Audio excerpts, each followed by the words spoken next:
What Columbus does is he rejects the size of the earth. Think about it.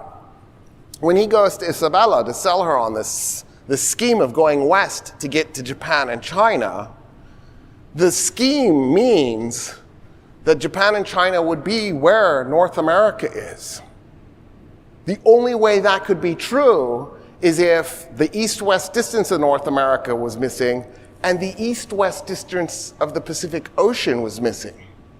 He believed that the Garden of Eden would be by its nature very close to heaven. So as a result, where God put the Garden of Eden, the earth would bulge up. So it was more of a pear shape than a sphere. In other words, it wasn't that Columbus was a genius and he got it right. He was an idiot and he got it wrong. Columbus wasn't an explorer. He was the first conquistador. He is going to set the pattern for what the Spanish do after that moment. He's not a Spaniard, right? He's Genovese, he's Italian. But all the great ship's captains at the time were Italians with some Portuguese for good measure. So even John Cabot, the famous English captain, his name was Giovanni Cabotti. Even he was an Italian. That's just how it was. The Columbus story is fascinating. At one point, he thinks he's God's son. He thinks he's the second coming of Jesus.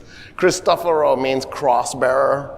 So he thought he was named that. And in the letter, he says, the Taino, the Native Americans on Haiti, were the kindest, most gentle people I had ever met.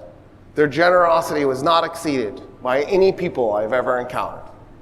They shared their food, their shelter, they even shared their women. A few men with swords could make slaves of them all. Isabella goes, this is amazing.